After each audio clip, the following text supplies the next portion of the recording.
Hello friends, मैं आपका दोस्त सीए दिनेश कोठारी। आज आपके लिए एक बहुत ही इम्पोर्टेंट टॉपिक पे वीडियो लेके आया हूँ, सिबिल। तो आज अपने वीडियो में डिस्कस करेंगे सिबिल क्या है, सिबिल स्कोर अपने कैसे अपग्रेड कर सकते हैं, सिबिल का कैलकुलेशन कैसे होता है और अपने सिबिल को कैसे चेक कर सकते हैं।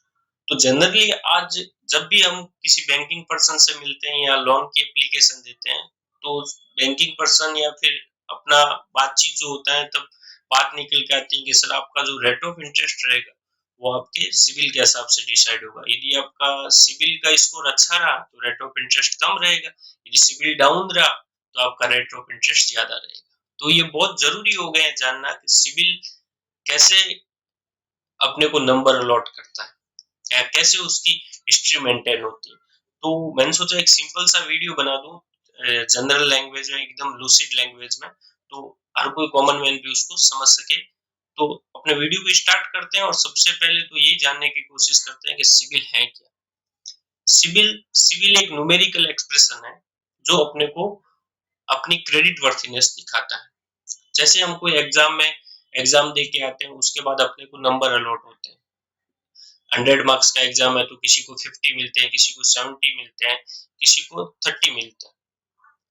तो इसके बेसिस पे सिबिल भी यही है। सिबिल में जो अपने ने प्रीवियसली लोन ले रखे उसके बेसिस पे अपने को नंबर अलॉट होते हैं कि अपने को 70 भी मिल सकते हैं, 50 भी मिल सकते हैं और 30 भी मिल सकते हैं। हमने अपनी लोन को किस तरह से रिपेमेंट किया है, किस तरह से हमने लोन को मेंटेन किया, कितने बार अपनी ईएमआई बाउंस हुई है या फिर हमने क्रेडिट कार्ड को कैसे यूटिलाइज किया, इस तरह से सिबिल का स्कोर मेंटेन होता है।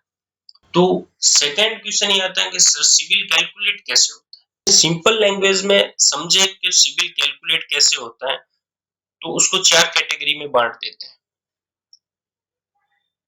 30% पास्ट परफॉर्मेंस।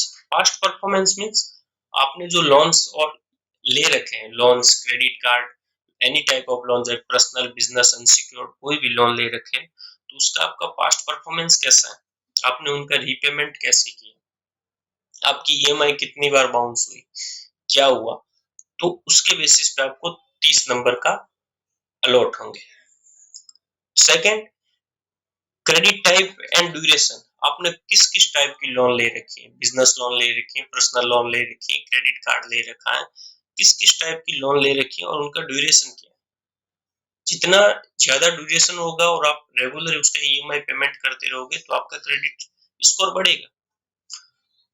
तो क्रेडिट टाइप एंड ड्यूरेशन से अपने को 25% अलॉट होगा अपना सिबिल स्कोर बनने में, और 25% ही credit exposure. Credit exposure means अपने ने कौन कौन सी टाइप के लोन ले रखे हैं, एक टाइप के लोन ले रखे हैं या डिफरेंट डिफरेंट टाइप के लोन ले रखे हैं, एक्सपोजर कितना है, उसके बेसिस पे अपने को 25% अलॉट होगा। और 20% अदर फैक्टर। अदर फैक्टर में क्या आएगा, अदर फैक्टर मीन्स सर अपने अपना क्रेडिट स्कोर कितनी बार सिबिल चेक किया गया, अपने ने कहाँ कहाँ फाइल लॉग इन किया, उसकी सबकी पूरी क्रेडिट हिस्ट्री मेंटेन होती है। तो 20% होते हैं वो वहां से अपना सिबिल कैलकुलेशन में काम आता है। तो अपने ने जान लिया कि सिबिल कैलकुलेशन कैसे होता है। इस ये कैलकुलेशन होने के बाद अपने को एक ये 100 मार्क्स का पेपर है और फिर इसमें से अपने को नंबर अलॉट होंगे। नेक्स्ट अपने बात करते हैं व्हाट इज ए गुड और एवरेज क्रेडिट स्कोर। एग्जाम में अपने जब नंबर आते हैं तो अपने 70 या 80% से अबव आते हैं तो यार बहुत अच्छे मार्क्स आए, यदि उससे कम आते हैं 50 तक आते हैं तो एवरेज, यदि उससे कम आते हैं तो ठीक है पास पास हुए हैं, और उससे कम आते हैं तो फेल हो जाते हैं। तो वैसे ही सिविल का मेंटेनेंस है। तो अपने फटाक से डिस्कस कर लेते हैं कि किस तरह से ये मेंटेन होता है। आपका 300 टू 599 तक है, वेरी बैड बैड है, आपको कोई भी बैंक फंड देने के लिए रेडी नहीं होगी। और आपका 600 टू 649 है, पुअर है, आपको लोन मिल सकते हैं कुछ छोटी बैंकों से, एनबीएफसी से, पर rate of interest is very high. आपका 650 टू 699 है, ये भी जनरली जो अच्छी बैंक्स हैं वो इस सिबिल पे लोन नहीं करती हैं। आपकी दूसरी चीजें हैं वो बैंक्स के फेवर में तो लोन मिल सकता है, ऐसा कुछ नहीं, पर ये फेयर में माना जाएगा। आप आपका 700 टू 749 है सिविल स्कोर, तो ये गुड। और यदि 750 टू 799 तो ये वेरी गुड माना जाता है। 750 अब वो यदि आपका सिविल स्कोर होता है तो हर बैंक आपको एंटरटेन करेगी। यदि आपकी अदर्स जो आप प्रॉपर्टी मॉर्गेज और रख रहे हो सब बैंक्स के फेवर में है, तो हर बैंक्स आपको लोन देने के लिए रेडी रहेगी। और 800 टू 850 है तो वो तो एक्सीलेंट है। तो इस तरह का यदि आपका है, यदि आप 700 से अंडर की साइड है तो ये थोड़ा सा आपके लिए अच्छा नहीं है। यदि 700 से ऊपर है तो अच्छा है। तो यदि अपना सिविल स्कोर कम है तो इसको इंक्रीज भी किया जा सकता है, उसका हम आगे डिस्कस करेंगे किस तरह से हम अपने सिविल स्कोर को बढ़ा सकते हैं। तो अपने डिस्कस करते हैं how can I improve my CIBIL score. अब एक एक टॉपिक बहुत ही इंपॉर्टेंट है, आप ध्यान से सुने इसको। ऑलवेज पे योर ड्यूज ऑन टाइम। आपने जो भी लोन ले रखा है उनका ड्यूज टाइमली पेमेंट कर दें। कीप योर बैलेंस लो। जैसे आपने कोई क्रेडिट कार्ड ले रखा है, उसकी लिमिट 2 लाख है, आप 2 लाख को एनी टाइम यूटिलाइजेशन नहीं रखें। आप बैलेंस लो यूज करें, 30% 40% यूज करें, बाकी का अनयूटिलाइज में रखें, तो उससे क्रेडिट वर्थीनेस डिसाइड होता है। Maintain healthy credit mix. आप एक ही टाइप का लोन नहीं ले, सब टाइप के यदि लोन्स होते हैं और उनका रेगुलर रीपेमेंट होता है, तो कोई भी बैंक्स में आप लोन लेने जाओगे तो वो देखेगा नहीं इस बंदे ने ये लोन ले रखे हैं, इनका कंटिन्यू पेमेंट हो रहा है, कोई दिक्कत नहीं है। Next, apply for new credit moderation. आप न्यू क्रेडिट कार्ड के लिए बार बार अप्लाई नहीं करें। आपका जो लिमिट है उसी क्रेडिट कार्ड में लिमिट बढ़ा लीजिए।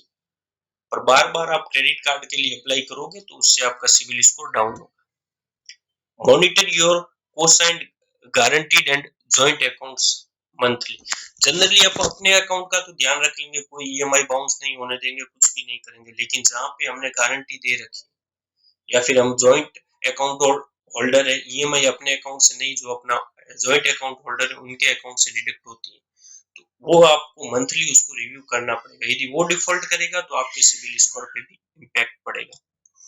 Review your credit history frequently through out the year. आपको अपनी क्रेडिट हिस्ट्री फ्रीक्वेंटली चेक करते रहना है। क्रेडिट हिस्ट्री कैसे चेक करना है वो अपने आगे देखेंगे। Avoid making सर्वल credit inquiries. आप बार बार लोन के लिए अप्लाई करते हो, एक बैंक में, दो बैंक में, यदि जितनी बार आप अप्लाई करते हो ये सिविल स्कोर में उसकी हिस्ट्री आती रहती है, तो इससे आपका सिविल स्कोर डाउन होता है। Defaulter as a guarantor as your friends और फैमिली मेंबर। आपका कोई, आपने जहाँ पे गारंटी या फिर कुछ दे रखी थी फैमिली मेंबर और को, यदि वो डिफॉल्ट करता है तो अपना सिविल स्कोर डाउन होगा। Frequently requesting increasing credit limit of credit card. अपने बार बार फ्रीक्वेंटली रिक्वेस्ट कर रहे हैं अपने क्रेडिट कार्ड की लिमिट बढ़ाने के लिए, तो इससे आपका सिविल स्कोर डाउन होगा।